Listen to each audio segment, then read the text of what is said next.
Assalamualaikum warahmatullahi wabarakatuh. Perkenalkan, nama saya Rida Ar-Rahim, BP 201031001 dari kelas 1A D3 Teknik Listrik. Video ini saya buat untuk melengkapi tugas 8 instalasi listrik 2. Di dalam video ini saya akan membahas tentang tugas minggu lalu. Berikut adalah soal-soal dari tugas 7. Sebelum kita membahas jawaban dari soal-soal berikut, mari kita bahas sedikit tentang apa itu faktor daya. Faktor daya listrik adalah nilai perbandingan antara daya reaktif dan dengan daya nyata. Rentang nilainya berkisar antara 0 hingga 1. Faktor daya listrik dinyatakan dalam cos. Faktor daya berguna untuk mengetahui tingkat efisiensi energi pada suatu beban listrik melalui nilai daya yang tidak terpakai dan terbuang sia-sia selama bekerja. Daya nyata tinggi yang bergabung dengan faktor daya rendah tidak dikurangi, maka seluruh jaringan listrik dari pusat pembangkit ke sub-sirkuit pabrik harus mampu membawa arus beban lebih besar daripada yang diperlukan. Untuk alasan ini, otoritas penyedia listrik memasukkan ketentuan tagihan yang berhubungan dengan besarnya operasi faktor daya yang tinggi pada komersial dan industri. Selain meningkatkan tagihan listrik, instalasi faktor daya rendah akan menyebabkan kenaikan suhu operasi, rugi-rugi tegangan jatuh, dan efisiensi penggunaan energi listrik menjadi turun. Apabila kapasitor daya ditambahkan ke sebuah jaringan yang memiliki harmonik, maka level harmonik harus dianalisa terlebih dahulu, agar dapat diambil tindakan yang tepat. Ada 3 situasi yang diberikan. Bermacam-macam efek harmonik di sistem yang berbeda-beda, menyebabkan kesulitan memprediksi apabila situasi berbahaya akan terjadi. Evaluasi teknis yang harus dilakukan untuk memperkirakan resiko yang bakal terjadi dan memilih teknik yang terbaik dan pilihan ekonomis. Jika PSC lebih dari 240 maka menggunakan kapasitor normal. Tapi jika PSC lebih besar dari 120 dan kurang dari 240 maka menggunakan kapasitor dengan terisolasi lebih.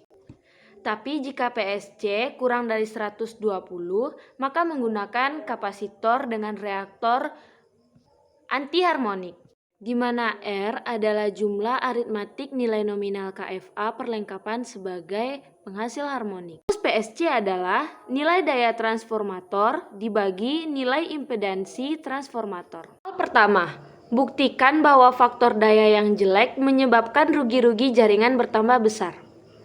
Jawabannya, faktor daya yang jelek terjadi bila cos kurang dari 0,93. Bila cos makin kecil, maka S makin besar. Dengan demikian, KHA pengantar yang dibutuhkan juga semakin besar. Beban tagihan rekening listrik juga semakin besar, karena rekening listrik dihitung per FAH. Soal nomor 2. Bila diketahui bahwa daya nominal trafo 500 kVA, tegangan hubungan singkat 4%, total daya yang disearahkan 50 kVA, maka tentukan 1. Daya hubung singkat, PSC.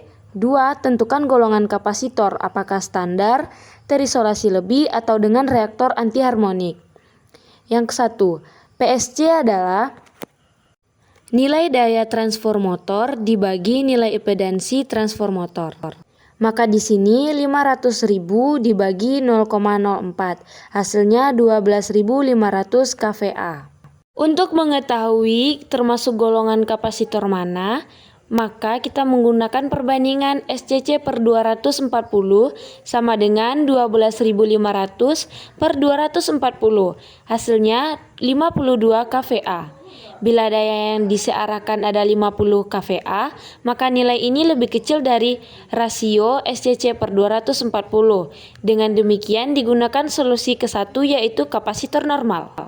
Pengerjaan soal nomor 3 sama dengan nomor 2. Diketahui bahwa nominal trafo 1000 kVA, tegangan hubung singkat 4%, daya yang disearahkan 150 kVA, tentukan A. Daya hubung singkat, B. Tentukan golongan kapasitor, apakah standar, terisolasi lebih, atau dengan reaktor antiharmonik.